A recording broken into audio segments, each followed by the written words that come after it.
how a prophet he can sign a paper from his office deleting, abrogating what is signed by God himself? That does not make sense. So this is just an example about what was happening in the time of Muhammad. Muhammad, he says something have nothing to do with the Quran, and then when they accuse him that he is making things up, he said, oh, hold on, yes, Allah did not give me Quran, but don't worry, Allah, whatever he abrogate, because I'm abrogating as I wish, and whatever I did not even mention that this is abrogation because Allah caused me to forget. However, don't worry, be happy, Allah is going to give me something similar and better. And that is an act of a person who is not presenting God. This is somebody is fabricating things. Your mic, my friend. Hello everyone, today we will react to a video where it shows Prophet Muhammad is the authority of Islam over Allah himself. It was debated between the Christian prince and a dean in Al-Azhar University. He has a PhD in Islamic law, Sharia law. Watch this. I asked him if he is ready to call him. Alright. All right, he said inshallah. So let us start. And be my witness, guys. I'm not going to ask him a question. I will ask him to tell me what the question he liked to hear. Sure.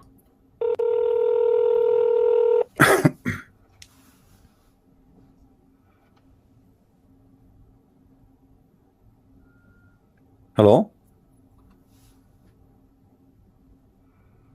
Do you hear me? Yes, Dr. Ruhi, how are you? Alhamdulillah, كيف حالك? I'm fine, I'm fine. Thank you. We are thankful for the Lord that we have you back.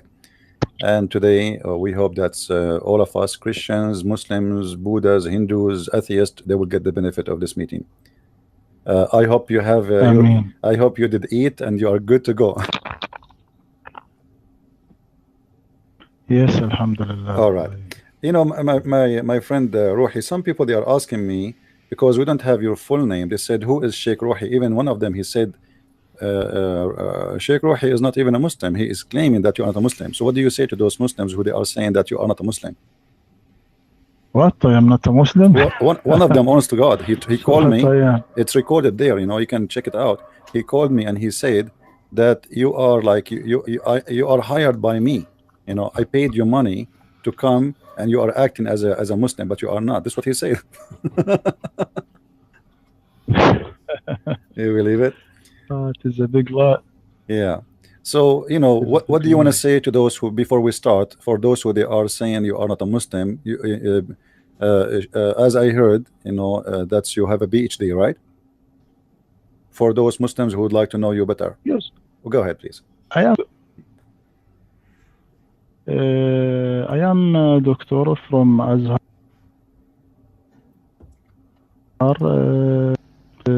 I can tell you about myself.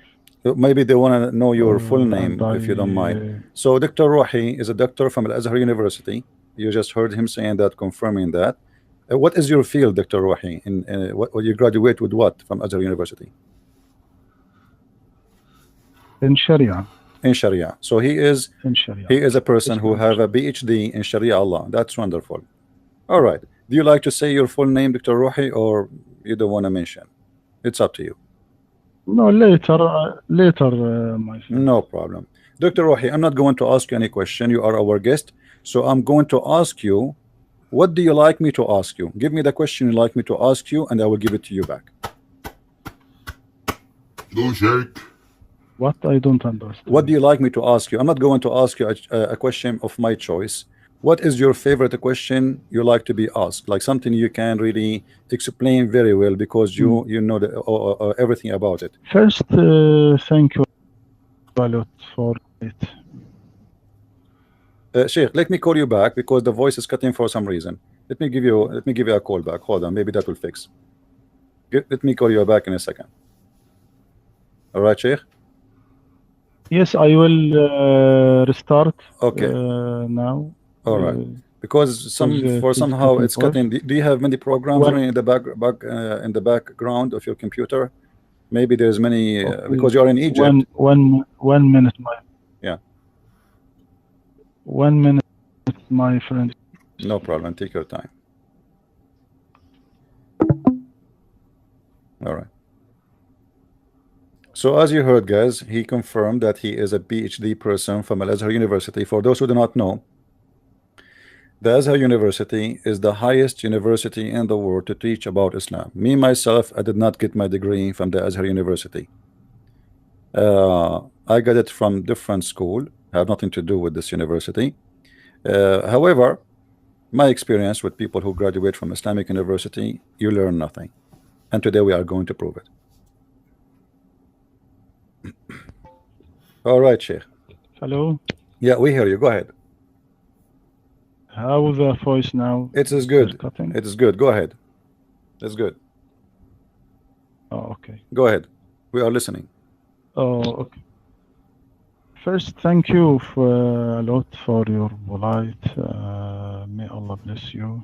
Truly, I am glad to meet you and discuss with you. But يعني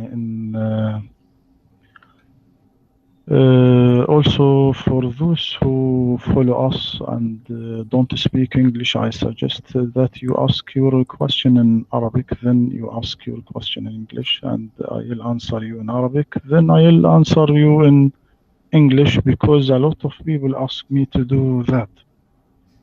If this is possible. Is it possible? You are in your room in Paltalk, right? You have a room in Paltalk open. Is that what's happening or what? Now, no.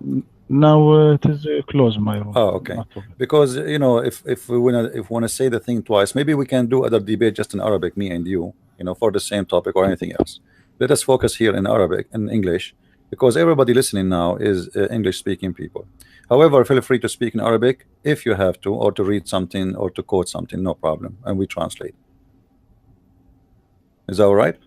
Okay. All right. Go ahead, my friend. Oh, all right. Okay. In the last debate, now we are talking about نسيان النبي صلى الله عليه وسلم. Okay. All right. I said for me it is authenticated يعني authenticated hadith. Why? Because many of scholars not take every hadith who contradict with Quran, even if this hadith was in Bukhari. Not this hadith personally, but even every hadith contradict with the Quran. According to the other scholars who take every hadith in Bukhari, even it was this hadith contradict with the Quran, they solved the contradiction by saying this verse was written in the Quran, and all companions were recite it. I mean, first that the Prophet heard the man read it at night. Okay. And in this moment, when this man read it in the night, this ayah was absent from him, from the Prophet Muhammad. Then the Prophet sallallahu alaihi wasallam has remembered it. It is case like when we see a dream at night, then in the morning we forget it, but we are remembering it immediately when we see this sign reminds us of it. So this verse was absent from him, but has not erased of his mind. So forgetting has here is because his mind is preoccupied with something else. Also, scholars said, according to prophets, forgetfulness after informing people is possible. but forgetting before informing people is impossible because when he informs people, Oh, that's a monkey. Yeah, put yourself and don't disturb so nobody bother you in Pal Talk. okay.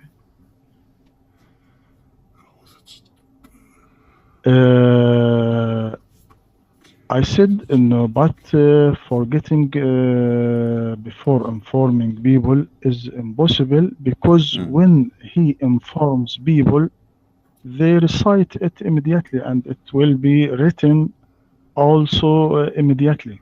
mhm, Maybe you know when God revealed Quran to the Prophet, he was calling the writers to write it right away. mhm, So it is impossible to forget any verse of the Quran. mhm, So I say briefly, the scholars said that of the prophets, forgetfulness is possible with two conditions. The first condition, he forgets after he informs people, but mhm, forgetfulness before informing people don't happen by no means.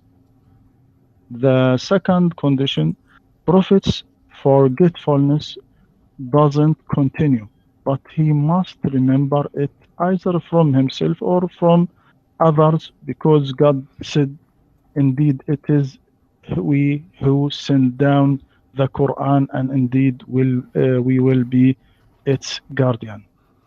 mhm.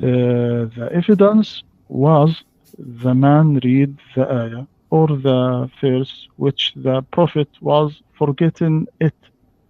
Not only the man was recited, but all companions doing that beside all Quran was written. All It right. is my answer. يعني. Okay. So, Sheikh Rohi, as this is your answer. I'm glad that you corrected yourself because last time you said that this hadith is weak, but the fact it's not, and you just agreed that this is not a Yes, weak hadith. Okay, this is a sahih hadith. Thank you for that. Now, here what you said that this is the forgetting happened after the prophet he gave the Quran to the people. Obviously, yes, because how the guy he will know about it if the prophet did not mention it, right? So obviously, it happened after the prophet he mentioned the Quran to others. But here we have a problem: is if Allah he said to me and you, and if Allah is God, He is the Almighty. If He say you will never forget, that's mean you will never forget. And it doesn't, he didn't say you will not forget temporarily or permanently. He said you will be giving Quran and you will not forget the Quran. And when God he says you will not, it's mean you will not. It's mean the word not is not option. It is a must. You will not forget. This is a promise of God. What is confirmed in this hadith, which you confirmed yourself that this is a true hadith, that the prophet he forgot verses and chapters, not only a verse or two or a sentence, verses and chapters.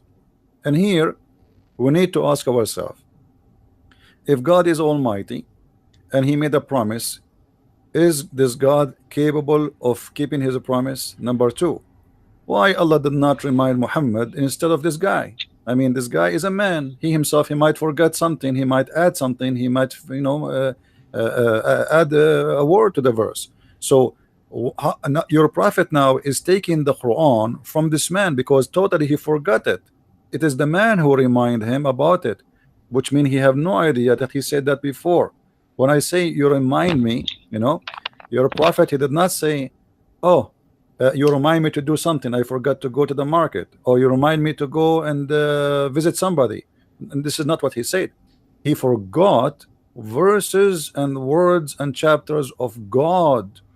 Now, here, is that because Allah did not keep his promise, or because Allah he promised him not to forget, but Allah in purpose caused him to forget because he want to test Muhammad in something? Maybe he want to test Muhammad if he is a person who is trustworthy. Because until now, and as you know, you Muslims, you believe that nothing happened except by the will of Allah, correct? It is Allah will. Yes. So if Allah will, if this is happened by the will of Allah, that means Allah is the one who made him forget.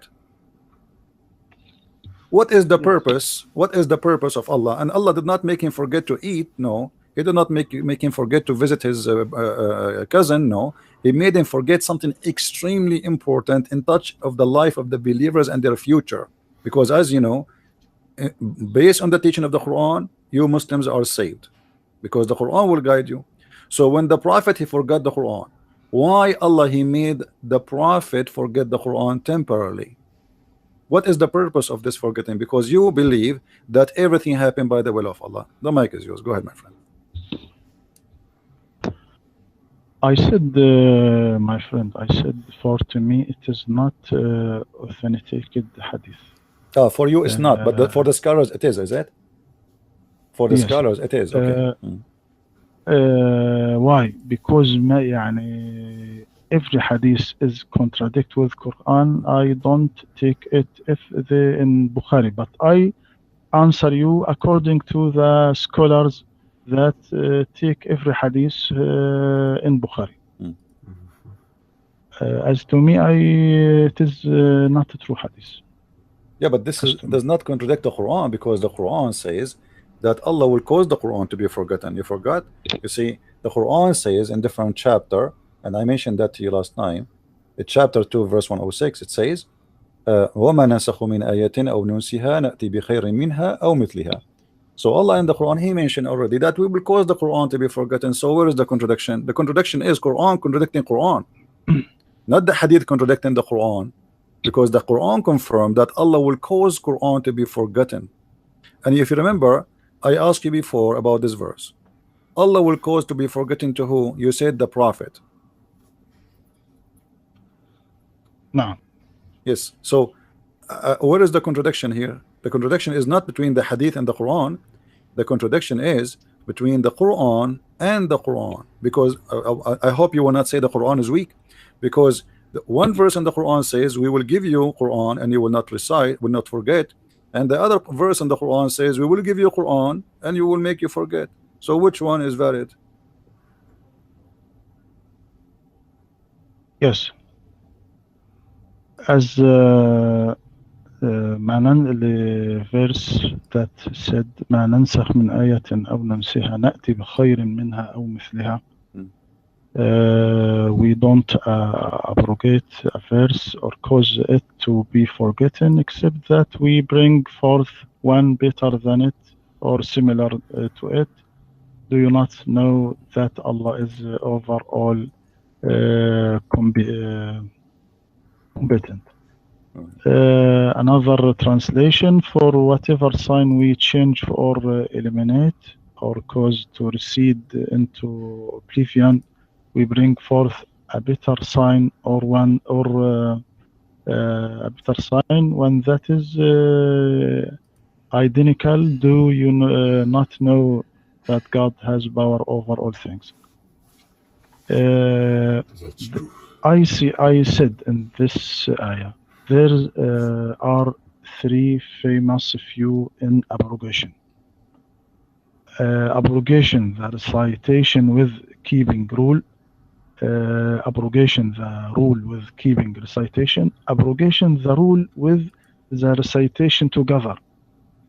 Do you understand me? My friend, Because, in case you do not know, I have a degree in Islam too. I have a bachelor degree. So I know exactly what you are talking about, but this is not our topic.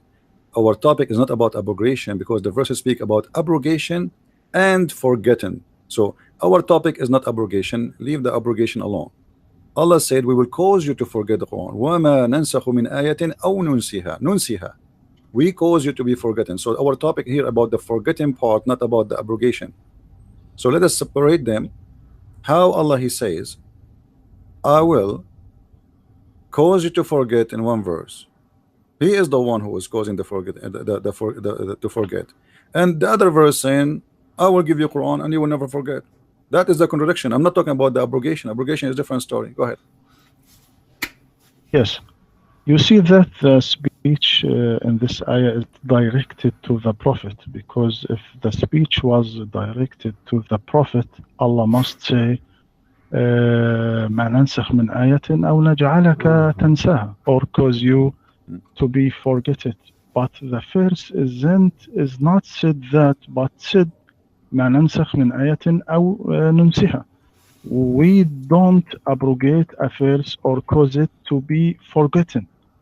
It is mean in this ayah, it is means that God erasing the old meaning of verses and confirming new meaning according to the evolution of the time or evolution of the period, so the people will be forgetting the old meaning, then they are taking the new meaning that is suitable to them.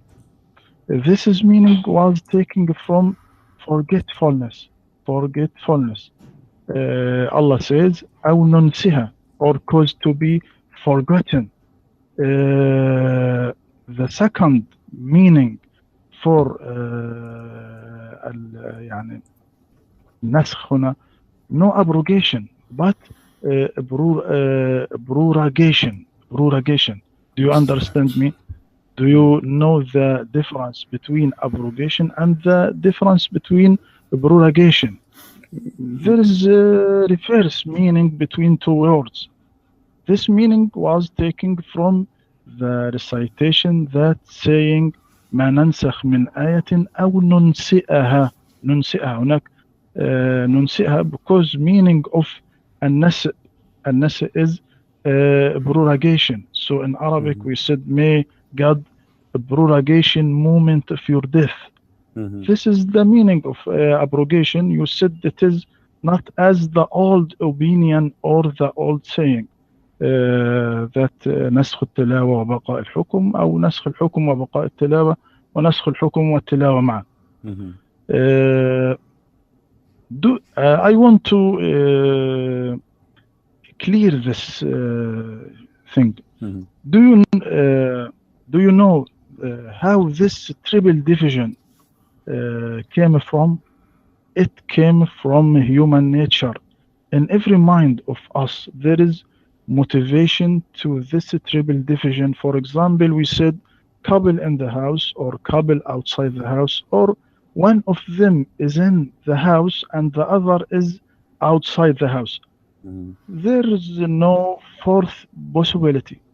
And as well, when we say abrogation, the recitation with keeping rule, abrogation, the rule with keeping recitation, rules abrogation with the recitation together. Then scholars researched in the Quran and bring us one example at least for every sort. It is so forgetfulness. Also there is another meaning of forgetfulness in this ayah. That means there is two rules for one thing.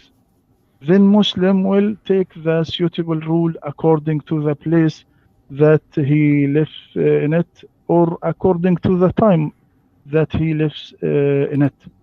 That meaning came from النسخ in Arabic. In Arabic we said نسخت الكتاب. It means that I copied one book from another book, or I wrote one book from another book. That's not mean that then the original book became conciliated, but means there is two copies ready to use according to our need. This is my opinion, and their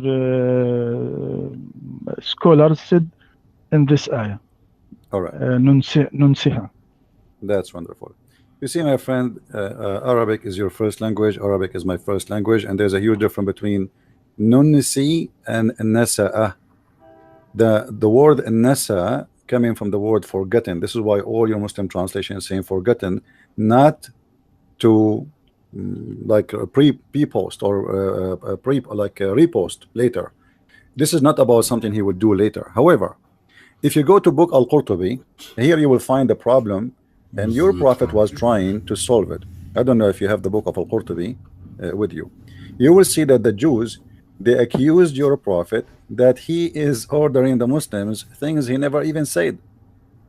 And your prophet, he confirmed that he is, yes, you know, he is ordering the Muslims. Nowhere in the Quran it says he's making rules. And your prophet, he is, all what he is saying, oh, Allah gave me rules, but he made me forget the Quran. But don't worry, he will make a Quran better than the rules, or let us say he will make Quran instead of the Quran which I forgot. Because the Jews, they are challenging him. Where is the verses you are saying you gave them to do this and this? You did not give them anything, so you are making up rules. I don't know if you have the Al-Qurtubi with you. If we go there, it says قوله تعالى ما ننسخ من آية أو ننسها عطف على ننسخ وحذفت الياء, etc. This is for Arabic. And then he continues saying, and then they said إن محمدا يأمر أصحابه بشيء ثم ينهاهم عنه فما كان هذا القرآن إلا من جهته ولهذا يناقض بعضه بعضا.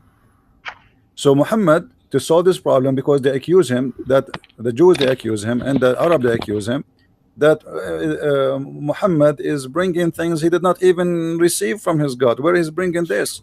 And he is contradicting himself. One day he says something, the other day he says something else. But where we can find that the Quran, where we can find the Quran saying what he just said? So Muhammad, he did not confirm, he did not say, oh, you are lying, it's not the case. No, he agreed with them. He agreed with them, and he said, Allah, he caused me to forget the Quran. However, Allah will bring me something better or similar. He did not say, oh, no, you know, like because it says here nunsiha caused to be forgotten, not we will delay it. This is not the word nasa'a, this is the word nunsi, unless the Quran is written wrongly. Same time, you can go right now to the book of Asbab al-Nuzul, and I'm sure you are aware of this book very well, and you will see more explanation about this. So your prophet was coming with the statements does not even fit with his Quran. And actually, you Muslims, one of the things about Muslims, that they accept what Muhammad said over what the Quran said. As an example, the Quran allowed the mut'ah. Muslim Sunni, they said, and you are a Muslim Sunni, believe that the mut'ah was abrogated by a hadith. If I am in the time of the prophet and I will say to him, how I can accept you abrogating something Allah allowed? Who is the one is higher, the prophet or God? For sure you will say it is God who is higher. So how a prophet, he can sign a paper from his office deleting, abrogating what is signed by God himself? That does not make sense. So this is just an example about what was happening in the time of Muhammad. Muhammad, he says something have nothing to do with the Quran, and then when they accuse him that he is making things up, he said, oh, hold on, yes, Allah did not give me Quran, but don't worry, Allah, whatever he abrogate, because I'm abrogating as I wish, and whatever I did not even mention that this is abrogation because Allah caused me to forget. However, don't worry, be happy, Allah is going to give me something similar and better. And that is an act of a person who is not presenting God. This is somebody is fabricating things. Your mic, my friend.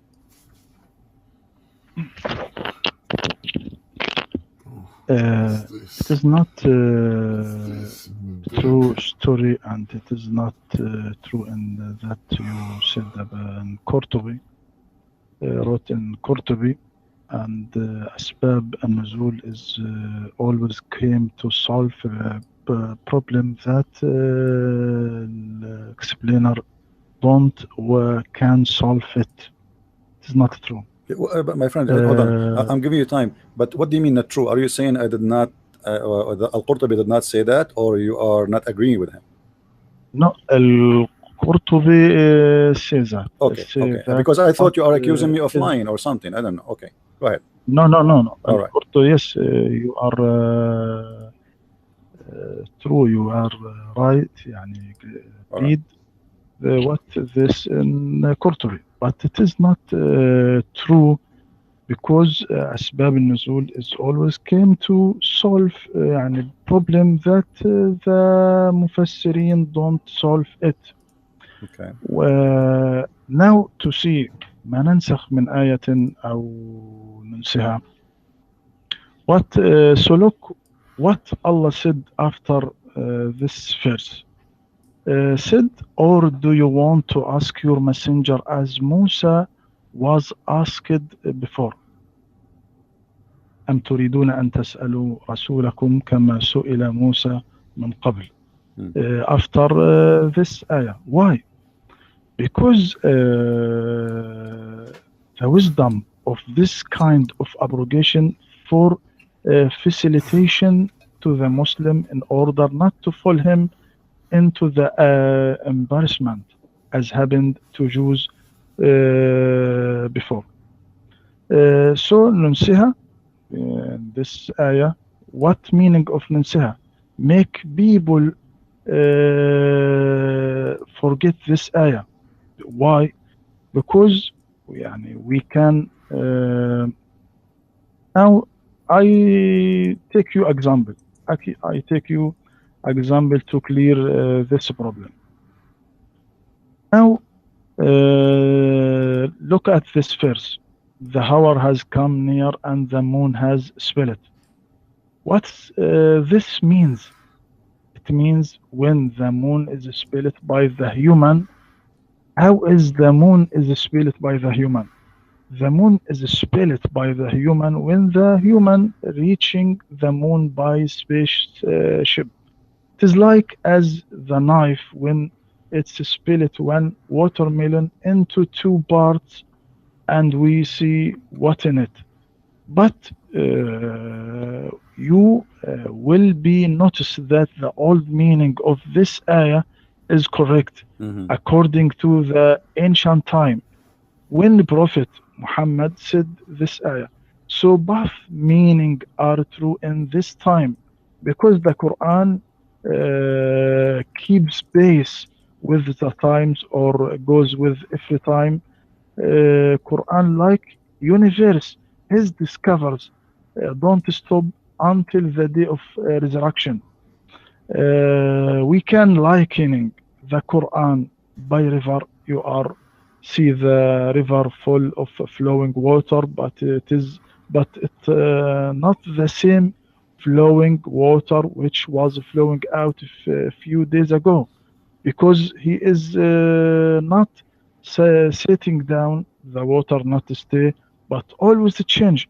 The river always refresh itself by itself. In spite of this, it is the same river which was from the very beginning.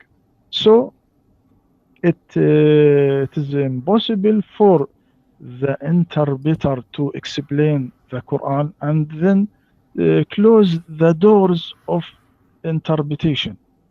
This what I want to say All in right. this ayah. All right. Well, you know, what you said to me, Dr. Rohi, is very interesting because you are saying that those, you know, we cannot close the door of interpretation, but those who give interpretation, the more closer you are to the time of the prophet, the more accurate, because you were not there and you don't even know the background. So, and you just said, and I think everybody heard it clearly, you said that the book of Asbab al-Nuzul was made to solve problems, but isn't it all the interpretation in Islam is made to solve problems because you Muslims are so confused about what the Quran is saying? And this is why which means the Quran is making problems, not solving problems. When you say to me, those books are made to solve problems, that means Quran is the problem, and it is so confusing to the point we need scholars to solve the problem. But then the scholars, they try to solve the problem, they make the problem more horrible. And now you are saying to me, oh, I don't agree with Al-Qurtubi, but you know that Al-Qurtubi is a big name in Islam. You don't agree with Ibn Kathir, but Ibn Kathir is a big name in Islam.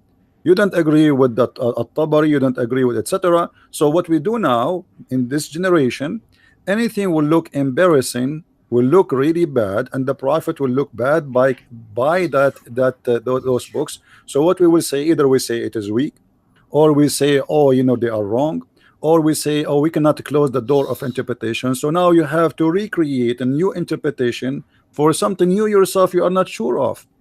Same time, you need to ask yourself and you need to give us an answer. Why in the world the Muslims they will lie about this? I mean, the one who wrote the books of Asbab al-Nuzul, al-Qurtubi or al-Tabari or Ibn Kathir, those are Muslims and they are scholars. This is not a Christian prince. This is not a guy who is an Arab Christian who said, oh, let us say, make up stories. As you see here in front of me in the book of Asbab al-Nuzul, it says, the idolaters, they say, don't you see that Muhammad command his companions with something and then forbid them with some same and command them to the exact opposite? I mean, isn't it obvious? I mean, why in the world you say something and then you command the opposite? As an example, the muta, it is a bad thing to practice. How in the world somebody he claimed that he is following the same God of Abraham and the same God of Moses, he allowed his men to go and rent women for sex, and then he changed his mind, and then he make a statement, but he did not give Quran, because even the verse you give, we are talking about, my friend, the one we are talking about in chapter 2, that Allah will cause Quran to be forgotten and he will give you something better or similar, which mean based on the Quran you cannot abrogate the Quran except by the Quran, because you are the one who just said to us, none of our revelation, none, the word here is so clear, none, which mean not even one of the revelation of Allah, but is going to abrogated by who?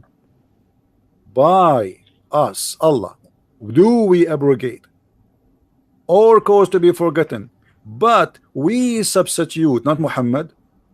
So the verse here confirm that all the belief of the Muslims that hadith can abrogate the Quran is false, and that mean any behavior is coming from your prophet about the abrogation or causing to be forgotten is just to cover a problem. As you said, Muhammad always, he, and excuse me, I'm not saying the word Muhammad to insult, you know, we Christian, we call Jesus Jesus, we don't say peace upon him, so this is not an insult. So here Muhammad is creating a verse to cover a problem, which is he been accused that he is he's fabricating things. He did not even say it. His God never told him. Where do you get these rules from? Your God says something to you in the morning, afternoon you say something else.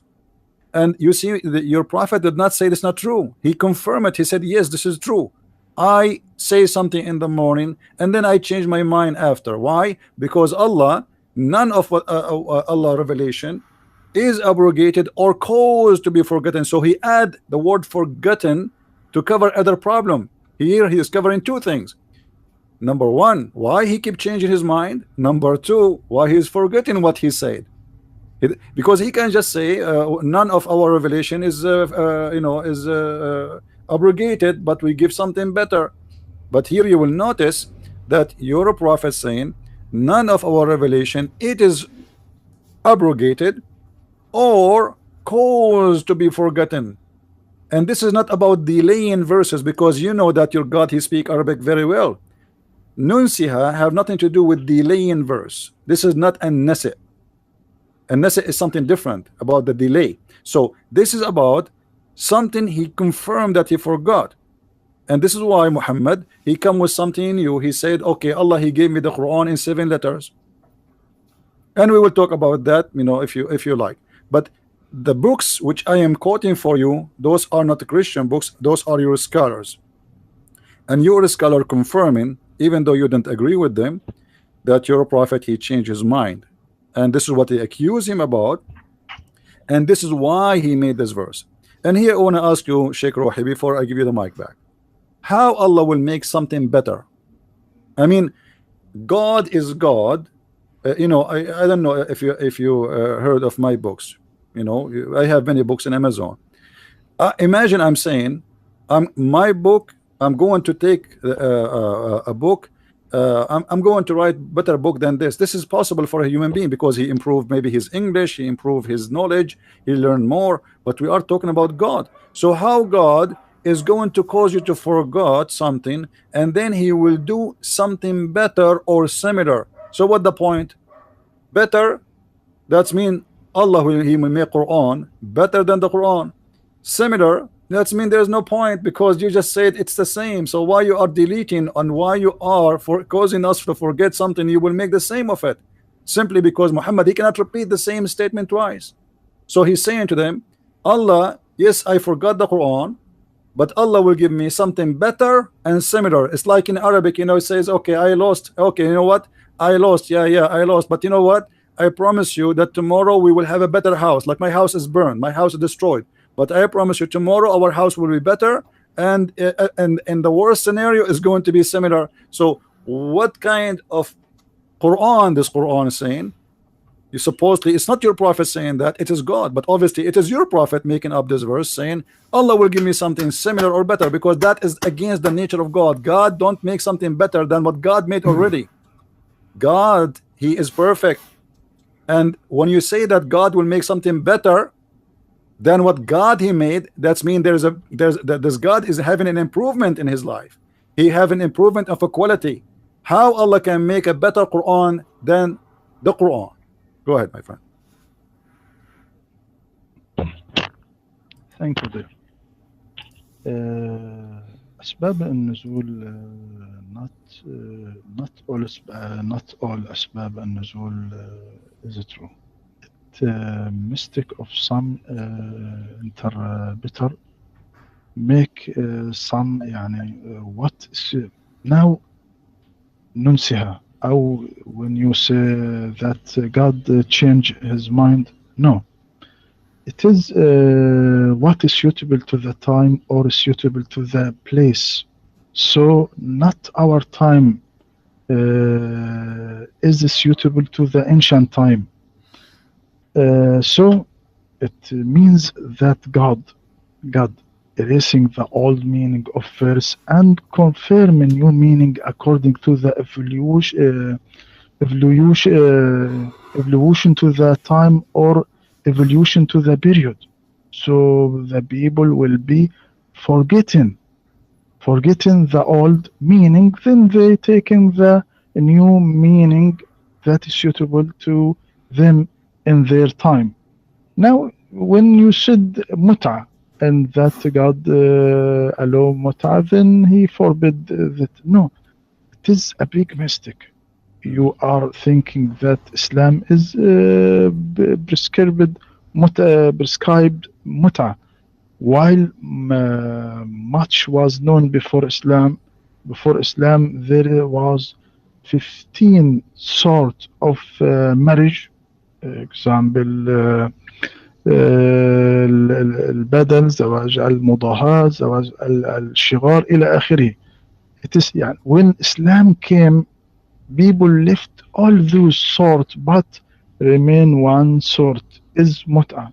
Then Prophet Muhammad sallallahu alaihi wasallam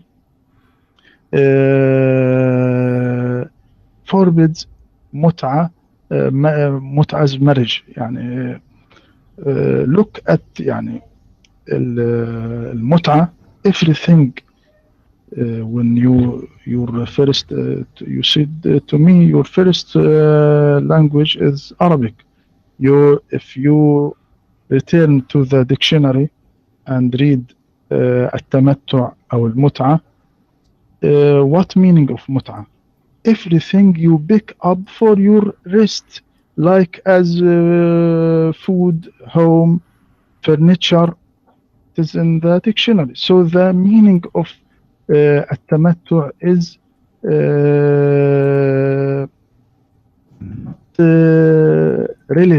not relish, but it is you pick up for your rest like food, home, furniture. This is what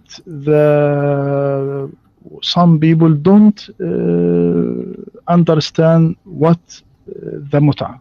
But all مفسرين السنة, all interpreter in Sunnah forbid and not said this is first talking about متعة. So not a problem in this. You're done? Okay, yes. All right. My friend, You see, the purpose of the muta is about enjoying their body. What do you mean? Like, you know Arabic. I know Arabic.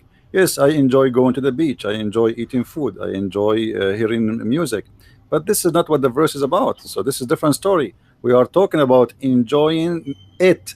What it? It is their private part, and you have to pay for it. For what? For enjoying their private part.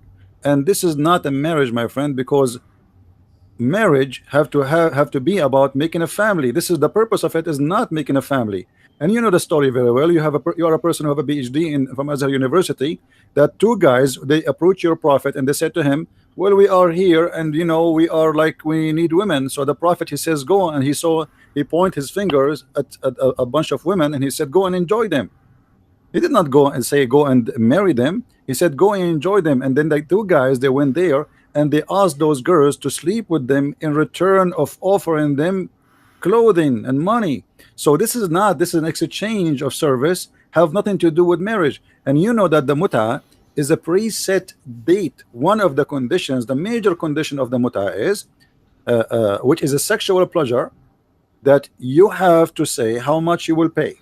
You have to mention for how long, and then the other person, which is the female in this case, she agree with you about the period and the time and the money.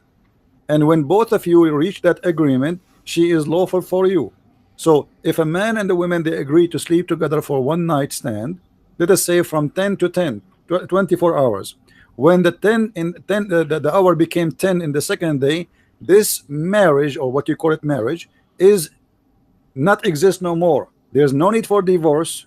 So how we can call it marriage? This is not marriage. This is a contract of sexual activities, hiring women for the sake of enjoying their body. And not only that, according to the muta rules, and you have a PhD in Islam, a woman who is marrying this man, she inherit nothing of him. She cannot inherit him because she is just a muta.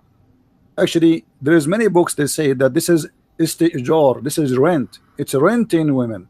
So what do you mean when you say to me that the Arab before Islam, they used to do that? Actually, by the way, I have a book, is just published in Amazon, speaking about the whole topic about that issue, not necessarily the muta, all the sexuality in Islam.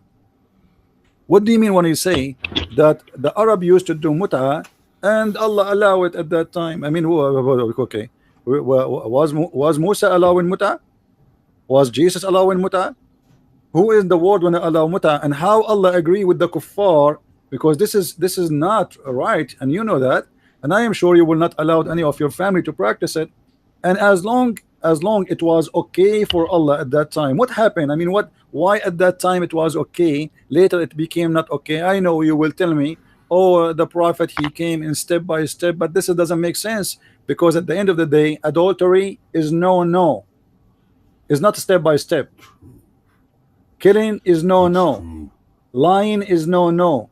There's no step by step. God don't compromise. We are talking about God Almighty. We are not talking about a guy going to the bazaar trying to get some goods in the better price. And here when we mention that Allah, he said something better, can you tell me what is better than the muta? Allah never give muta better. Allah never send a verse to abrogate the muta. So how you Muslims abrogate the muta when Allah never abrogate the muta? It was your prophet who made that verse after actually he allowed him to do muta. And this is one of the things about your prophet, how he allowed the muta before the verse, because this verse came after he told those two guys go and practice the muta. So imagine here that, as you said, and I like what you said Al-Qurtubi and At-Tabari and Asbab al-Nuzul, those books, they came to solve a problem. Thank you very much. Well, the prophet is doing the same exactly. He says something and then people, they started questioning what he is doing. So right away after that, you're a prophet, he bring a verse to solve the problem because people, they don't agree. As an example, you're a prophet, he took an oath in front of his wives not to do something. The Muslim scholars in disagreement about what it is exactly. Some they say it's about having sex with the married couple, some they say about something else. Doesn't matter what it is. He made an oath right away. Muhammad, he received, after he made the oath, he received a solution for the problem. He received a verse from his God saying, why you are making an oath, forbidding to yourself what is lawful to you. So obviously you're a prophet. He come with something always to solve a problem. If you remember, my friend, if you remember, Aisha, she said, and I'm sure you respect Aisha very much. You Muslim Sunni, you respect her. Aisha, when you're a prophet, he said, any Muslim woman, she give herself to the prophet, and this is just a privilege for the prophet. Aisha, she felt jealous, and she said, I see that your God, he rush into your desire, Muhammad. So the God of Muhammad didn't, Muhammad, he have a desire for women, to have more women. Not the verse came first and then Muhammad he got the women. No, Muhammad he have a desire for the women. Then the verse comes, says, okay, Muhammad, take as many women as you Very good, wish. Allah. So this is why Aisha, she said, Inni ara rabbuka yusari'u ila hawaka ya Muhammad. I see that your God he rushed into your desire, Muhammad. And she was talking about what desire? His sexual desire. So here we have a very clear evidence that even Aisha, the wife of the Prophet, she noticed that Quran is made up to the size of Muhammad.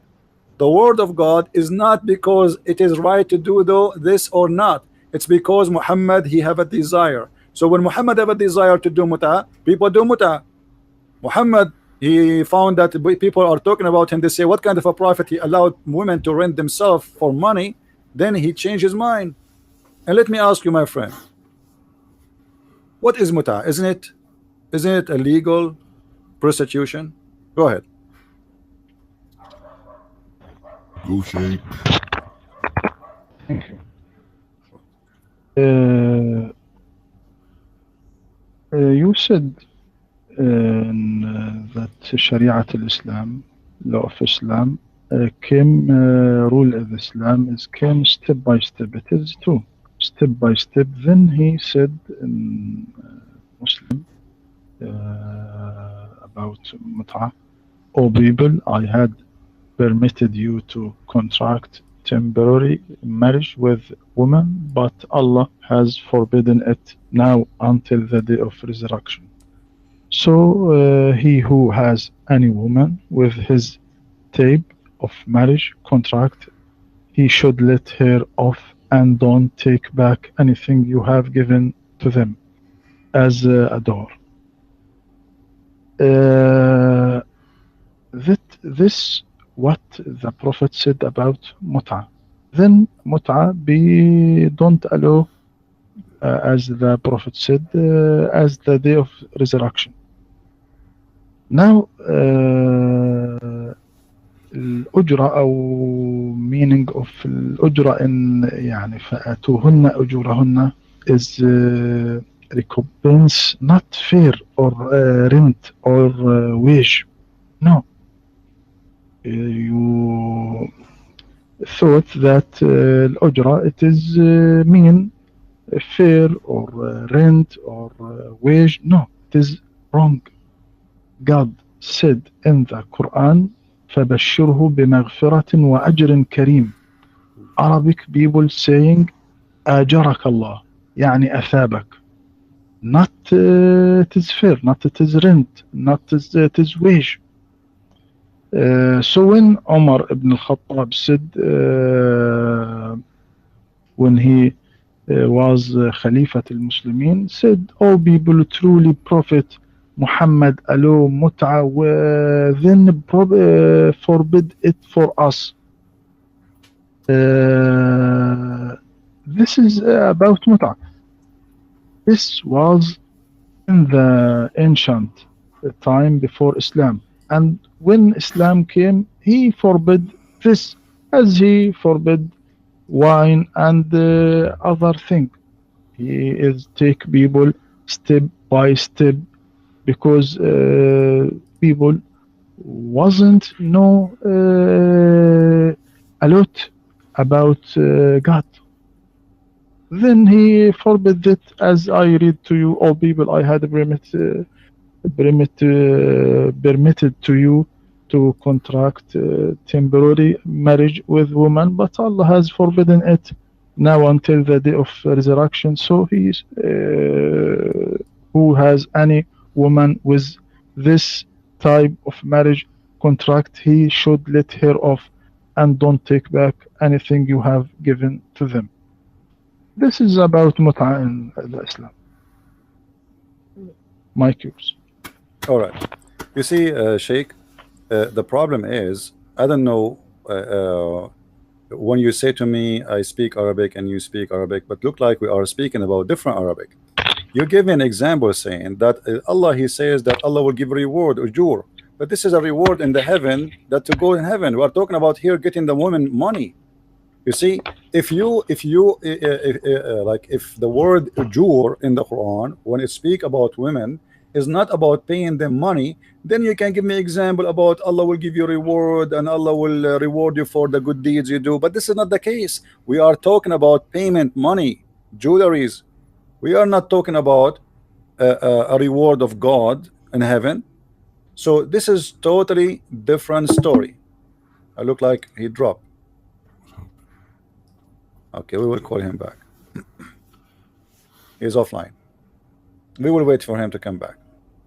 All right, guys, do you see with me in the screen? He said this is not rented women. Do you see it? This is Islamic website. This is al-islam.org. It says, in some work special term is applied to women who participate in muta, mustajara, or rented women. Do you see it? Muta is considered a kind of rental.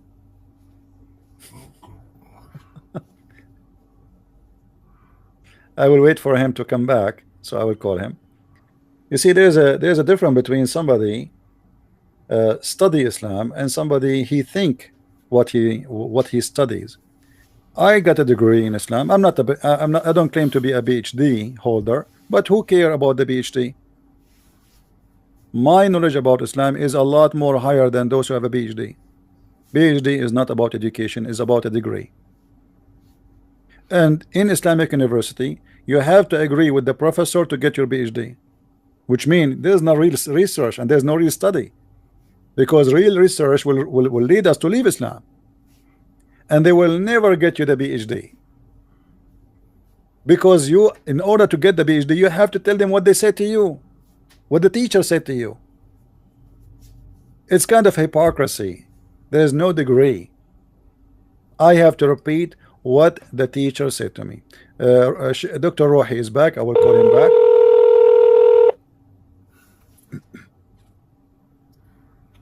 Hello?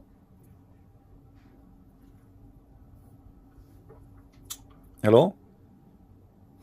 Hello, hello, Yes, I hear you. yes, Dr. Rohi. Welcome back. I was going to give you the answer. I hope you will hear me good now. Are we okay? Yes, All yes, right, I know. my friend, Okay. you were saying to me that ujur, the word ujur is a reward, and you gave me an example from the Quran where Allah, He will reward you for doing the good deeds. But this is not the case here. This is about you pay money. So the word ujur here have a different meaning. You see, when I say may the Lord bless you, this is ujur. This is reward. Bless you. Blessing from God is a reward, but this is not money. But here we are talking about a woman. She gave her body, and in return you pay her money.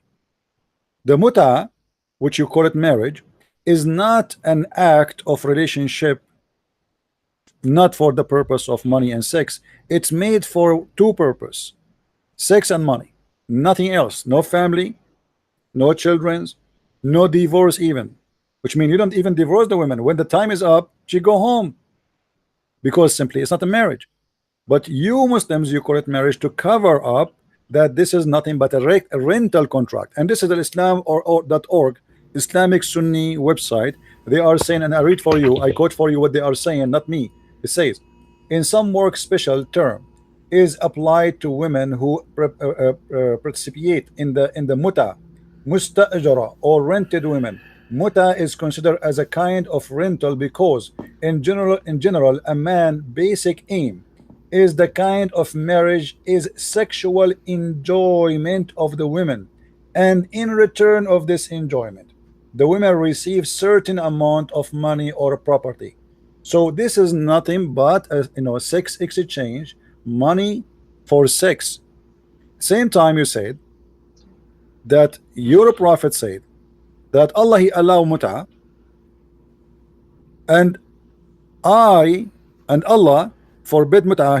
Like he been informed. Your prophet said he been informed that Allah he forbid mut'a until the judgment day. Where the prophet he receive a verse saying Allah he forbid mut'a?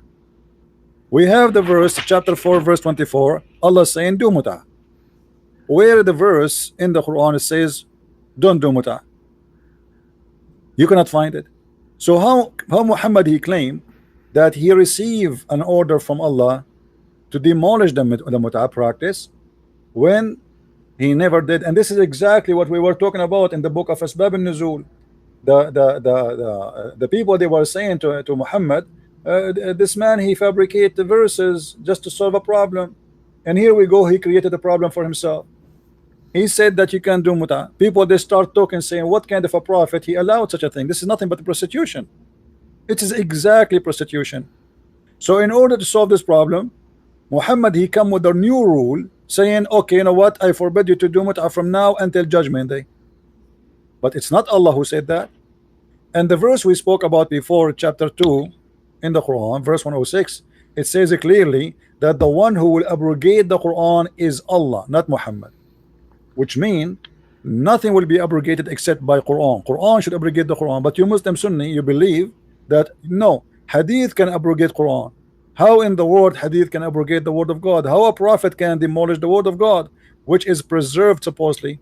And this is why the chapter 2 verse 106 is exist to solve a problem. So Muhammad, to explain to the people why he keep changing his mind, and why sometimes he come with rules without a verse. If we check out, do the mut'a came before, which means as a practice by Muhammad and his followers, or after the verse received, you will see that the verse came after. So how in the world this person is practicing it without the verse, which means Allah did not tell him yet.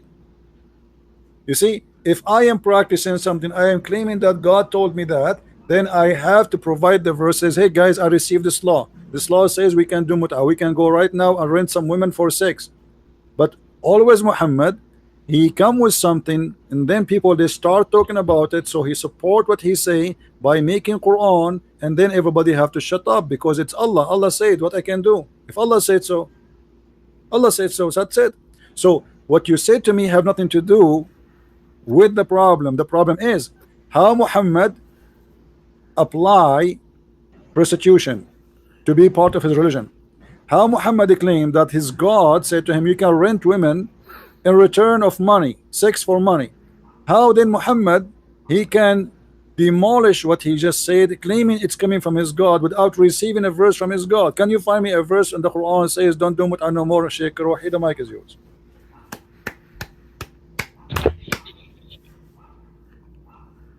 Thank you. You're welcome. Do you hear me? Yes. Yes. Yes. Okay. What Allah, I said, and Allah not allowed mut'a, but mut'a was before Islam. Then Islam forbid this step by step. But why all interpreter said is not about mut'a? This verse not about mut'a. So give me one interpreter he said that verse about mut'a. All interpreters said it is not about mut'a. If this verse about mut'a, why all interpreters said it is not about mut'a? And Muhammad sallallahu alaihi wasallam said it is in what I read to you. I had permitted you to contract mut'a with, but Allah has forbidden it. How Allah was forbidden it? In Quran. How Allah forbid it? Not in Hadith, in Quran. Where? Because Muhammad said Allah has forbidden it now until the day of resurrection. Where is the verse? Is it clear? Where is the verse in the Quran which says mut'a is not allowed no more? Where? So where is the verse in Quran that allowed mut'a? It is not allowed. Give me one interpreter said it is in Sunnah, not in Shia. No It problem. is this verse allowed mut'a. Well, here we go. Tafsir al-Miqbas of Ibn Abbas. It says that this is muta, zawaj al-muta, and I can give you a ton of them. I mean, it's really strange you are saying to me, give me one person saying that when all of them they agree that this is about muta. Actually, can you give me one did not say this is about zawaj al-muta? I'm really I'm amazed of you saying that. Here we go. This is the official government website of the Kingdom of Jordan, and this is a Muslim Sunni book. This is not a Shia, and this is a chapter 24, verse number chapter 4, verse number 24. It says the following. I'm going to read for you. It says, and it is also said it means that you seek with your money marrying women for agreed period of time. Zawajul muta, but the lawfulness of this practice was later abrogated. This is Sunni opinion. This is not a Shia. And this is Quran. And this is the interpretation of the Quran. So it's very nice try of you, Sheikh Rohi, to say that this is not in the Quran when all the story is coming from the Quran. And you know, can you give me the scholar who you agree with where he said that this is the muta, the Sunni scholar who say that muta does not exist in the Quran? Who is the scholar who said that to you? Where do you get this from? It's very Yes, strange, my friend. It's very strange. It's very strange what you just said, because you Muslim Sunni agreeing that the muta is a practice coming from the Quran, but what you don't agree with that the Shia they practice that until now, but all of you agree about it. So how you say to me that, oh, the Shia, you know, we don't have this in the Quran, we don't have this in the Quran, where do you get this from? This is in the Quran. You enjoy them by paying them wages, and if we go and see the interpretation of the Muslim Sunni, not the Shia, you will find that they agree. What do you say? If we go to Al-Qurtubi as an example, if we go to Al-Qurtubi, you want to show you Al-Qurtubi? Let me show you Al-Qurtubi in the screen. All right. Because you said to me, who like where is in the Quran, and the interpreter they never said that. I mean, this is really weird you to say that to me. You can say that to somebody who have no idea what Islam is about, not to me. This is Al-Jami' li Ahkam al-Quran, Tafsir al-Qurtubi. All right. You can read with me in the screen, please. All right. It says the following. Let us go and read.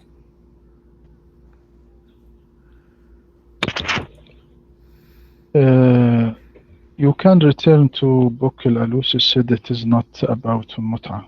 Al-Qurtubi he said a lot of opinion of scholars that was in his time. Okay. So Al-Alusi he said it is not mut'a. Yes. Yes, Okay. Al-Alusi it is And okay, so the Al-Alusi is better than Al-Qurtubi. He is higher as a scholar. no, not we don't prefer one interpreter than one. Yeah, but the it majority, is- my friend, the majority of the Muslim Sunni they agree with Al-Qurtubi. You bring me one, I bring you 10. You know what I mean? Because if you bring me one saying it is not about al-muta, then you have to deal with the rest of them. So, and you Muslims agreeing that we have to go by the majority, not the minority. If the majority of the scholar they say something, then we have to go with it, right? So in Al-Qurtubi, he gave you opinion that some they say this, some they say that, but he agree that al-muta, and I quote for him. He says, وقال الجمهور, the majority, قال الجمهور المراد نكاح المتعة الذي كان في صدر الإسلام. What is meant by this verse, the muta, the if of the muta, which was in the beginning of Islam. And هناك من قرأها بإضافة إلى أجل مسمى. Some of them even they add verses or words to the Quran which is not exist in the Quran today. إلى أجل مسمى. حتى إن ابن عباس حلف أنها نزلت كذلك. Even Ibn Abbas he swear that Allah he sent the muta not the way it's written right now in the Quran. He said that it came pay them their wages until أجل مسمى, until it is a preset time. This is Ibn Abbas. So what we will do with Ibn Abbas, are we going to take Al-Alusi or Ibn Abbas?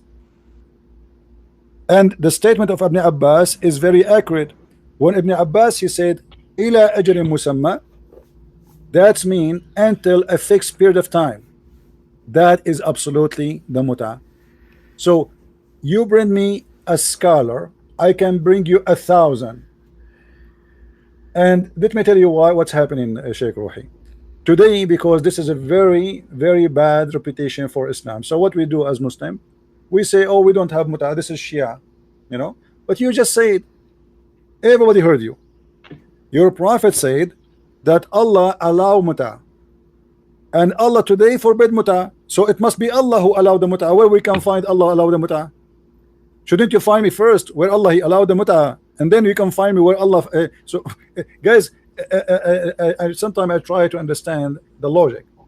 If I just say to you, Jesus allow me, and then Jesus forbid me, you will ask me where Jesus allow you and where Jesus forbid you. Okay, I am asking Mr. Ruhi, as long he mentioned to us that his prophet say that Allah allow me, allow the muta, and Allah forbid the muta.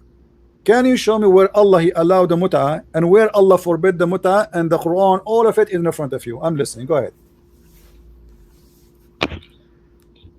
Thank you.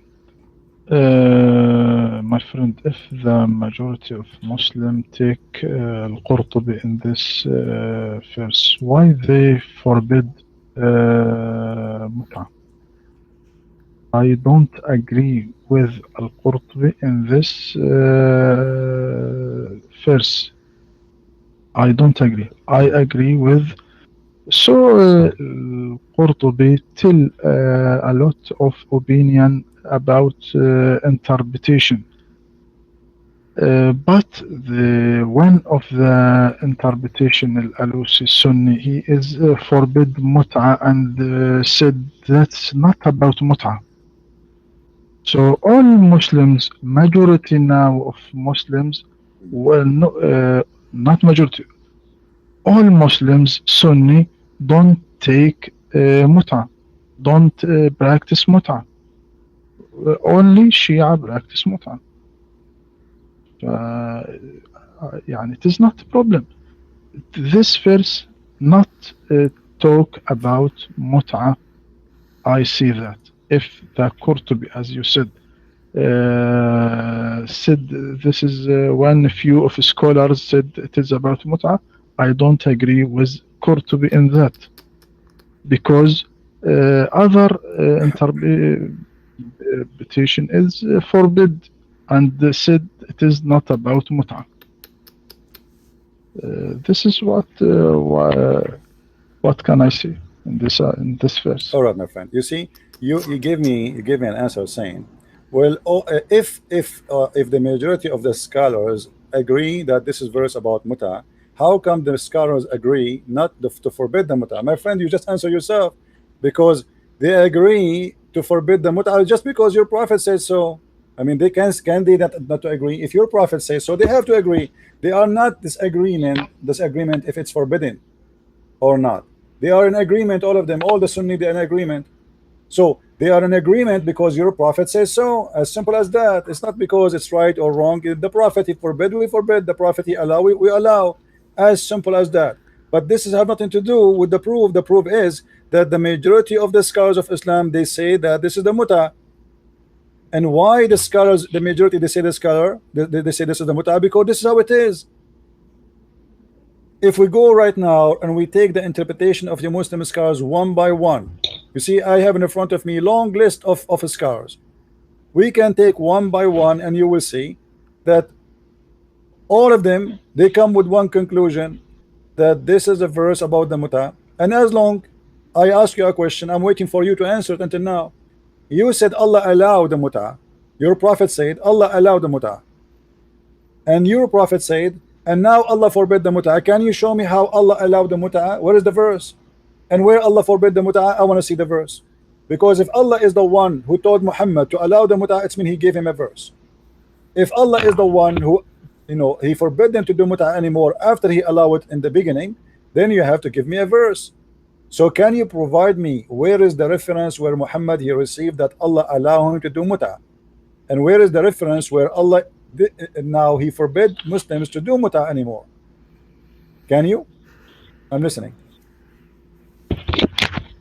Yes, Hmm. you said that Ibn Abbas allowed mut'a in al-Qurtubi. But Ibn Abbas said mut'a was in the beginning of Islam. Then when Allah said إلا على أزواجهم أو ما ملكت أيمانهم, he said every one except this is forbid. Is forbid. Husband except husband. So Ibn Abbas said mut'a was in the beginning of Islam. Then Allah forbid all this. Islam not came, not gave mut'a to people, but it is before Islam. And Islam, when came Islam, is forbid this marriage. This is what I can said in this. Okay, my friend. This is Tafsir al-Lusi, and I did not mention it to it right away because I was waiting for you to insist. You insisted that al-Lusi, he said this is not about muta, but the fact al-Lusi, he says the opposite. It's in the front of me. It says in the front of me, وقيل الآية في المتعة وهي النكاح إلى أجل معلوم من يوم أو أكثر. Let us try and translate. And it means said that this verse is about the muta, which is to do nukah for a preset time to 1 day or more. So you said to me, Al-Lusi, you don't agree that this is Al-Lusi says this is not muta. I told you, remember, can you give me one scholar don't agree that this is a muta? You said to me, let us read Al-Lusi. The fact that Al-Lusi confirmed it, and let us read together. وحكي عن ابن عباس رضي الله عنه أنه كان يقول بحلها ثم رجع عن ذلك. So it was said that Ibn Abbas said that it used to be allowed, and then he changed his mind about it. رجع, he retreated from that order, and then he said that a man who is lost, which means he lost his way. Sorry, God said to Muhammad, إنك رجل تائه. قال علي كرم الله وجهه إنك رجل تائه إن رسول الله صلى الله عليه وسلم نهى عن المتع. So he's telling a guy, you are lost, man. The Prophet, he forbid the muta. And he continued then, saying exactly the same as Al-Qurtubi. And just to correct you about what you said Ibn Abbas said that the mut'a was in the beginning of Islam. Ibn Abbas did not say that exactly, my friend.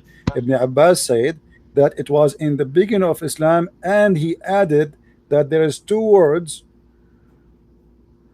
actually, is taken off from the Quran. Ibn Abbas said, let me read for you in Arabic so you remember. حتى إن ابن عباس حلف أنها نزلت كذلك حيث قال والله لأنزلها الله كذلك. What أنزلها الله كذلك? قال إلى أجل مسمى. So which mean you pay them their wages, those who you do mut'a with them, and you pay them their mut'a with them the أجل مسمى until a preset time. So Ibn Abbas claim that your Quran today is a fabricated Quran, because today it's not what Allah he said, and he swear by Allah, saying I swear by God, I swear by Allah that this is how the verse came down, إلى أجل مسمى.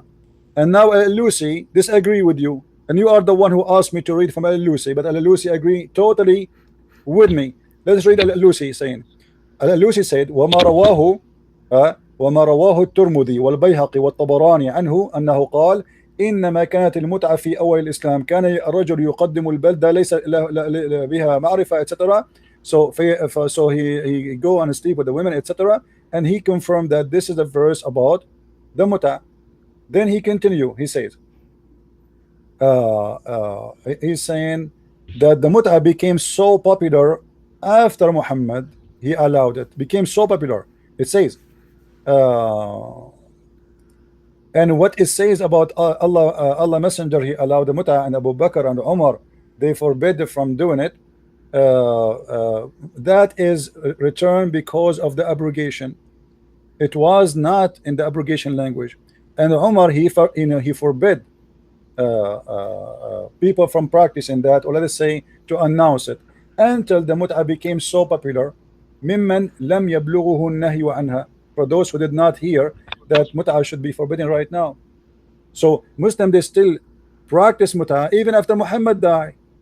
Why? The claim is that some of the Muslims did not hear the Prophet saying that the mut'ah is forbidden. So my friend, the scholar you mentioned to me agree with me, Al-Qurtubi agree with me, Al-Tabari agree with me, Ibn Kathir agree with me, all your scholars agree with me. Who agree with you?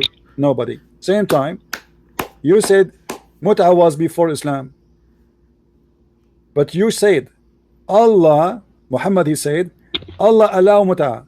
Are you saying Allah allow mut'ah before Islam? He gave it to who is the prophet for the Arab? Who is the prophet who told the Arab you can practice mut'ah? When you say to me something, you have to give me a reason and a proof, not just a statement. I want to hear from you, Sheikh Ruhi, an authentic proof that Muhammad, when he said Allah allowed the mut'ah, he did not mean the Quran.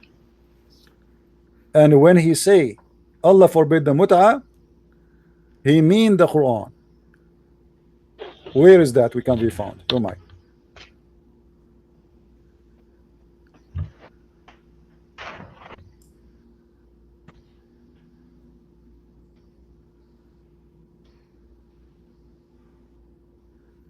Hello.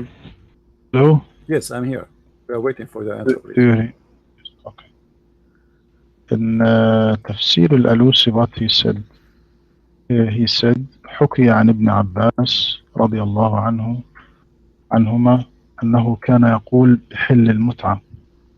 It is told about Ibn Abbas that he said allowed متعة. ثم رجع عن ذلك, then return in this opinion حين قال له علي, when Ali said to him إنك رجل تائه, إن رسول الله صلى الله عليه وسلم نهى عن المتعة. هكذا Ali said that Prophet Muhammad forbid متعة. والقول بأن الآية نزلت في المتعة غلط. هذا this is in تفسير الألوسي, and the saying is verse about متعة is wrong. He used the word غلط. yes غلط. والقول بأن الآية نزلت في المتعة غلط. هكذا بنفس النص, in the same statement. والقول بأن الآية نزلت في المتعة غلط, وتفسير البعض لها بذلك غير مقبول, لأن نظم القرآن يأباه, حيث بين سبحانه أولا المحرمات, ثم قال وأحل لكم ما وراء ذلكم أن تبتغوا بأموالكم محصنين غير مسافحين, وفيه إشارة إلى النهي عن قصد مجرد قضاء الشهوة وصب الماء واستفراغ أوعية المني. فبطلت المتعة بهذا القيد, لأن مقصود المتمتع ليس إلا ذاك دون التأهل والاستداد إلى آخره. ثم قال ثم لما فرغ سبحانه من الكلام عن النكاح قال فما استمتعتم به, وهو يدل على أن المراد بالاستمتاع هو الوطء والدخول بقصد الزواج, لا الاستمتاع بمعنى المتعة التي يقول بها الشيعة, والقراءة التي ينقلونها عمن تقدم من الصحابة شاذة. هكذا قال الألوسي, وهو Okay, what is the verse, Sheikh Rohi? What is the verse about that you can, because you said the Prophet said Allah allowed the mut'ah. Where Muhammad he got that Allah allowed the mut'ah from? Where allowed? If this is not a verse about the mut'ah, so where Muhammad he got the mut'ah from? Because you are the one who said Allah allowed the mut'ah, not the pagans, right? Aren't you the one who said Allah? The Prophet said Allah allowed the mut'ah. Okay, can you show me the verse on the Quran where Allah allowed the mut'ah to Muhammad? But Allah didn't allowed the mut'ah. This is not allowed the mut'ah. This verse. No. I'm not talking about this verse. Do you understand? Let me explain to you. You said that the Prophet said Allah allowed the mut'ah, and today Allah forbid the mut'ah. Okay, so who is allowed the mut'ah? Allah. Who is the one who forbid the mut'ah? Allah. Can you show me the verse where Muhammad saying that Allah allowed the mut'ah? Because if I say Allah allowed the mut'ah, I have to show a verse. Where is the verse from Allah to Muhammad says, okay, do mut'ah? As long this is not the verse which is about mut'ah, which is most of Muslim scholars, even Ibn Abbas confirm that the verse used to have a sentence says ila ajali musamma, until a certain period of time, which means it's confirming the mut'ah, because it's what mut'ah about preset timing. So Ibn Abbas confirmed that there's word is missing from the Quran, and then you confirm that the Prophet said Allah allowed the mut'ah and Allah forbid the mut'ah. Where we can find the reference of Allah allowing the mut'ah, additional to the hadith you mentioned? Can we find the verse in the Quran for Allah allowing the mut'ah?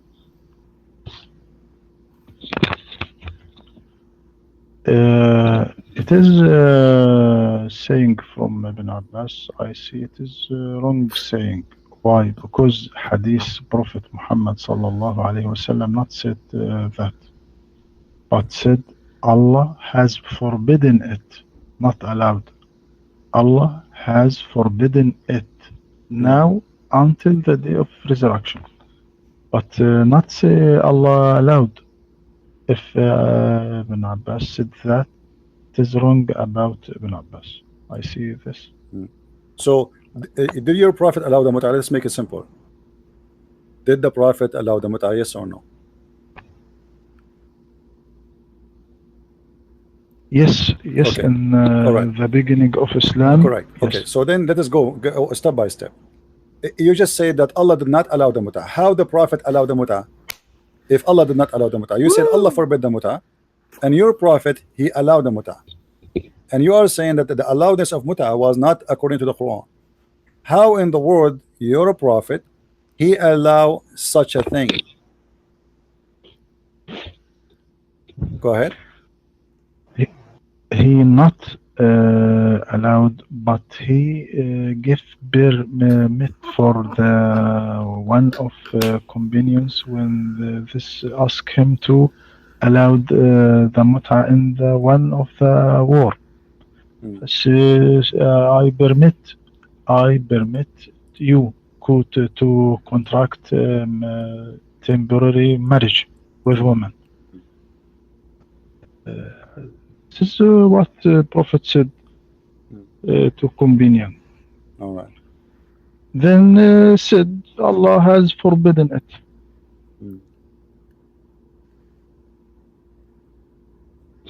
So Allah, okay, just to concentrate with you, the Prophet, you just said the Prophet he allow a guy to go and rent a woman for sex, and then Allah forbid that.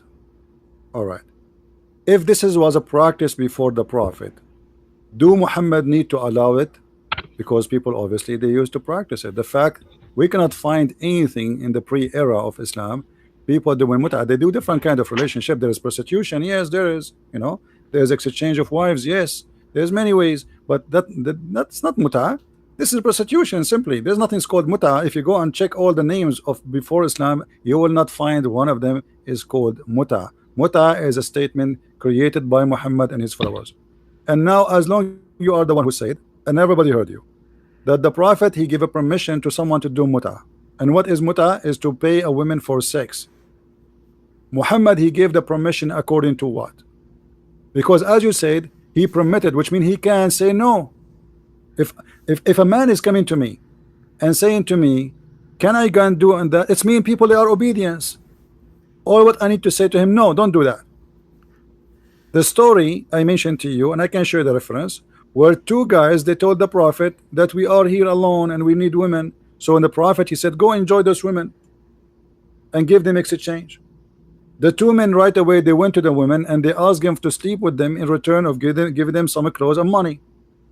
So your Prophet, based on what you just said to me, he can say, don't do that. This is haram. This is unlawful. This is bad. This is prostitution. Your Prophet did not do that. In the top of that, he gave them permission to do that. And you, to make it more horrible, Dr. Rohi, you just said that your Prophet is behaving according to his own mind. his decision. So how you Muslim says وَمَا هُوَ إِلَّا وَحْيٌ يُوحَى, anything the prophet he do is inspiration from God. Anything, this is why you follow him as a sunnah. Muhammad, he practiced nothing about religion but from God. So was Muhammad here wrong? Are you willing to say to me that your prophet was teaching an evil teaching, telling women and men, Muslim women and Muslim men, to go and rent each other for sex, get sex for money? This is the teaching of your prophet in the beginning of Islam? Go ahead. My friend, Muhammad not created يعني متعة not created by Prophet Muhammad, but it was before Islam. But he gave permission to this marriage when one of companions asked him to give permission, then forbidden this. So mut'a was in the society of Islam, and so Muhammad forbidden this. This is what I How see. he allow it, my This, friend? How he allow it if it is something the pagan they practice? I mean, should you allow it or you should go against it?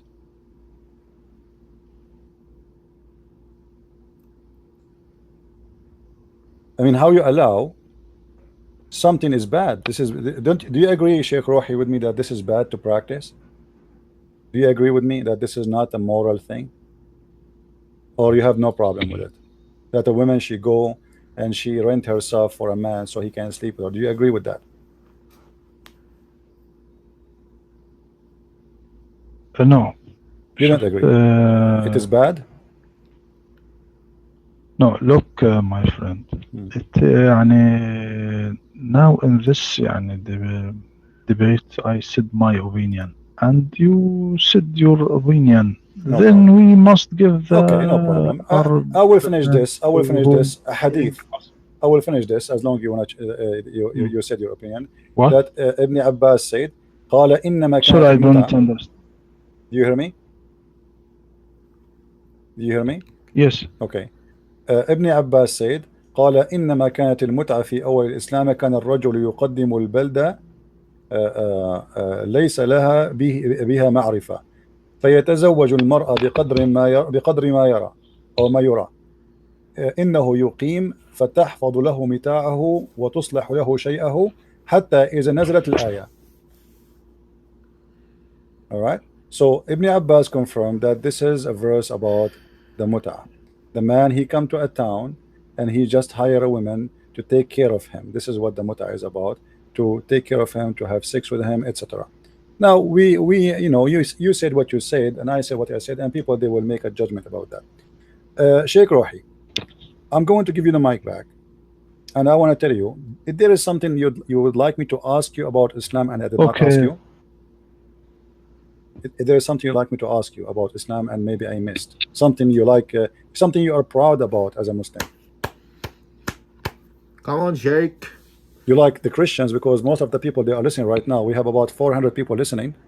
They are Christians and maybe some atheists and Hindus, Buddhists, I don't know. So if there is something you as a Muslim you want to say to those people, maybe you can convert them to Islam, something really solid. What is the best of Islam to make somebody convert to Islam? What this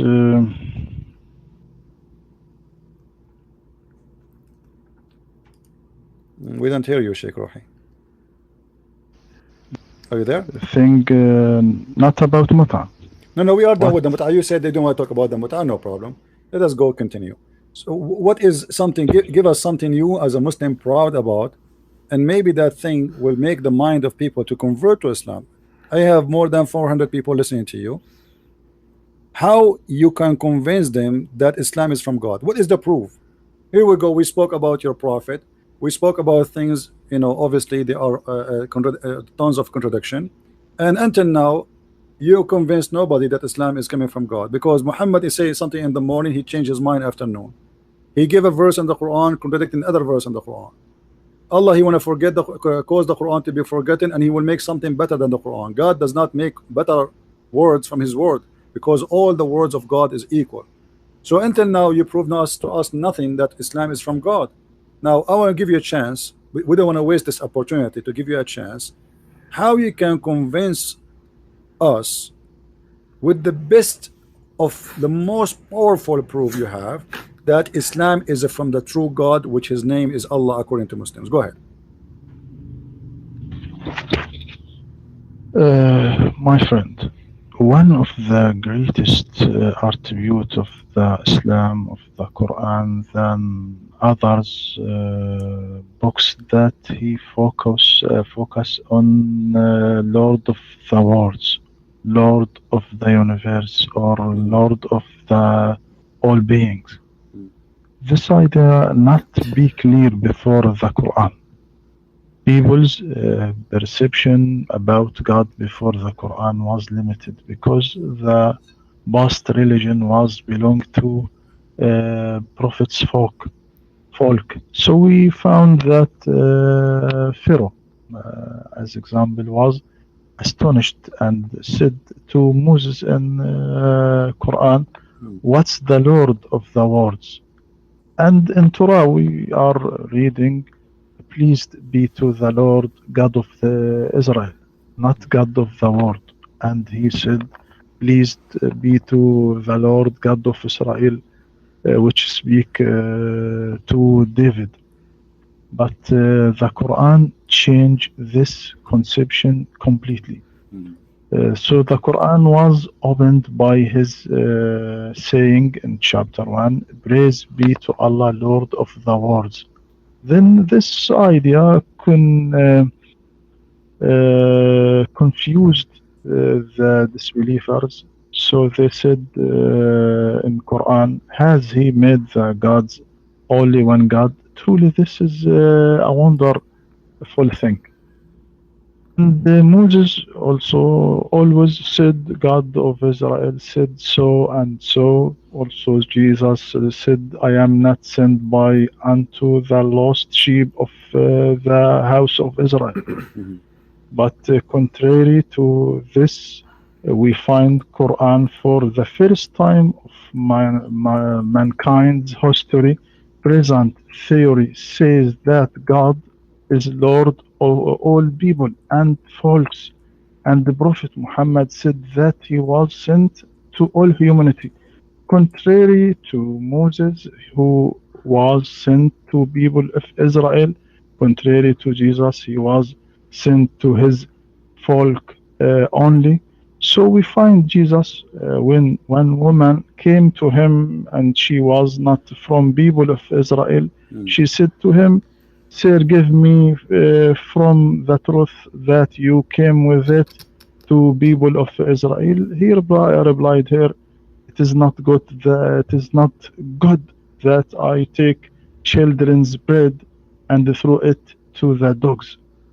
It means that he considers the people of Israel only children of God and considers other people like the dogs. But contrary of this, when some people not from Arab came to the Prophet Muhammad, like Persian Sulaiman, or like Greek Sohaib, when they came to Prophet Muhammad, didn't say to them, "It is not good to take children's bread and throw it to the dogs," but he not separate between them and between the Arabs. Quran say, "All people, we created you from a male and females and made you races and tribes that you may know one another. The best among you in the sight of God is the most righteous. Surely Allah is knowing, aware." This is what I say in last topic. All right.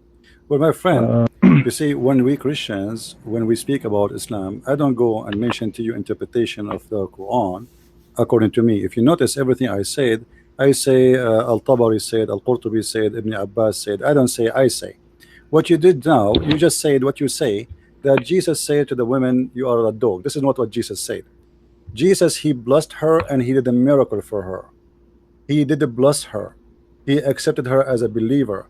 What Jesus was saying, that you people, you know, and you say that the Jews, they say that everyone else is a dog. He is a pagan. He is like a dog.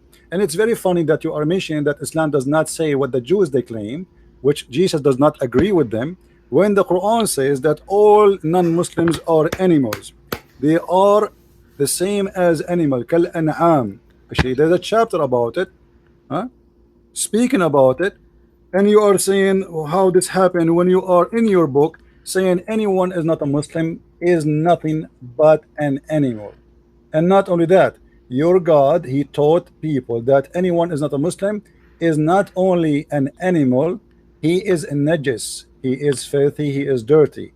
You will notice that Jesus, he did help that woman and he made the miracle happen to her and he blessed her faith and he accepted her as a follower and as a believer. He did not say to her, get away from me, I only came to the Jews. And actually this is refute what you just said, because if he only came to the Jews, then why he accepted her and why he did what she want?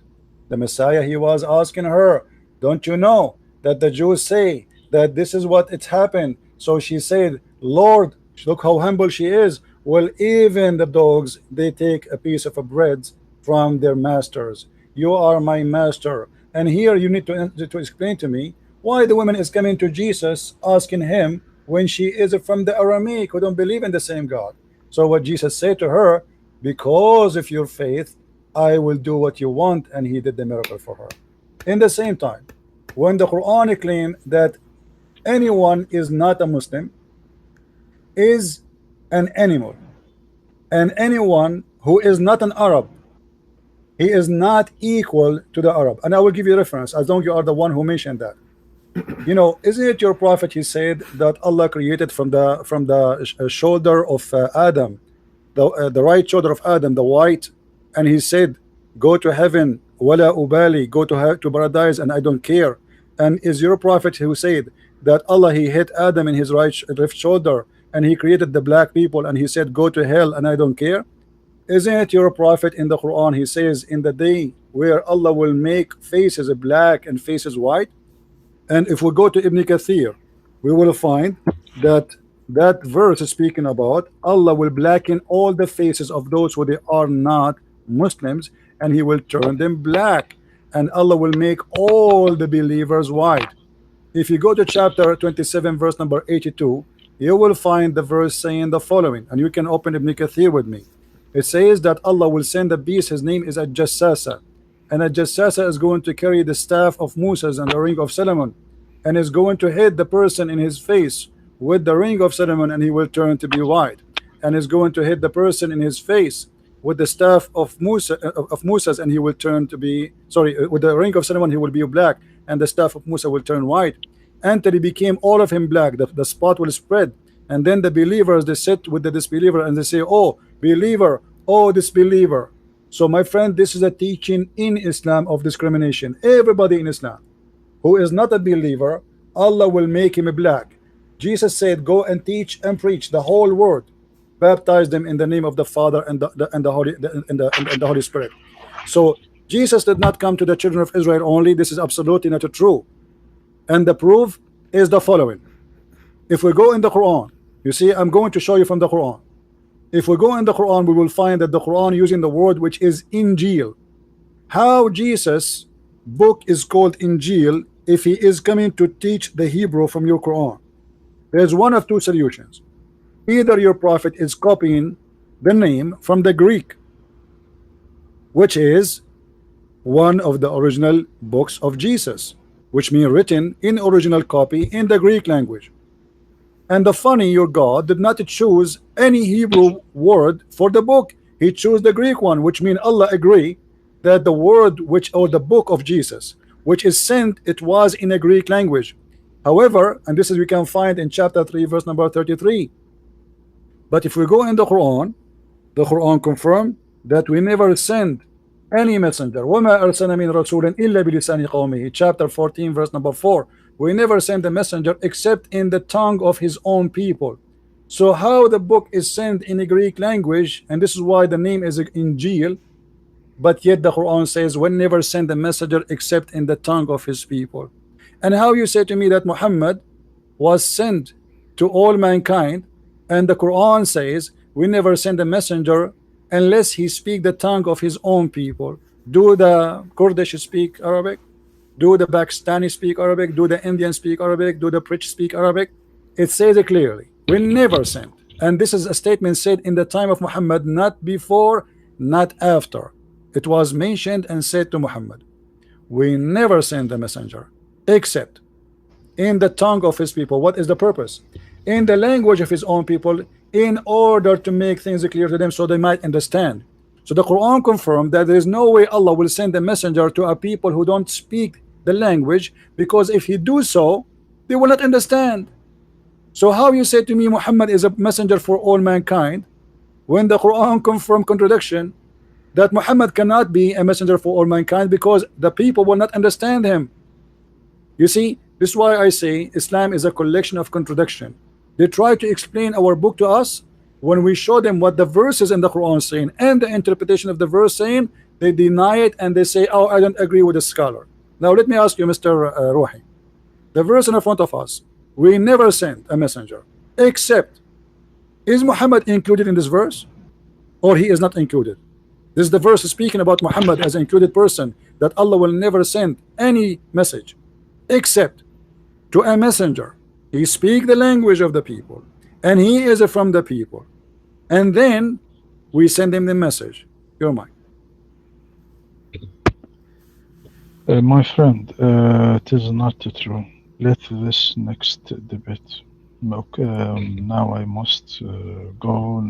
It is late for me. I will sleep little before sahur. No problem. So you can make another debate to discuss next another, Saturday, if you want, if you like. Next Saturday, every Saturday we can have you here. It will be wonderful to have you, Sheikh Ruhi. Thank you very much for coming, my friend.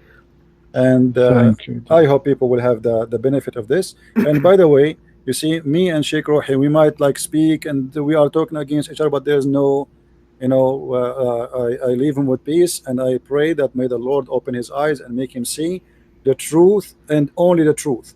And let us pray that the Lord will guide those who they are looking for the truth. The truth is what we are seeking, and the Messiah said, I am the truth. And the Quran says that Allah is the truth, which means Allah trying to say he is the Messiah. But there is no way, because the Messiah, he present the truth always, and he don't ever teach that you can do something against the truth. So I wish Mr. Ruhi will come to us again, maybe this coming Saturday. Can we take a promise from you to be this coming Saturday, Sheikh Ruhi? Inshallah. Inshallah. Thank you very much, Sheikh Ruhi. If you want to say something before you leave, feel free. Okay, inshallah. All right. Good night. Okay, take care. Bye-bye. Bye. You see, even the Sheikh himself failed. He was humiliated. He is helpless against the truth. Imagine he is a doctor. He is a Sheikh Imam. He is a dean in Al-Azhar University, the highest school of Islamic law in the world. He failed against the Christian prince, against the truth. Anyway, thank you all guys for being in here. Please subscribe to this channel. Don't forget to watch, like, and leave a comment. God bless you all. Bye bye.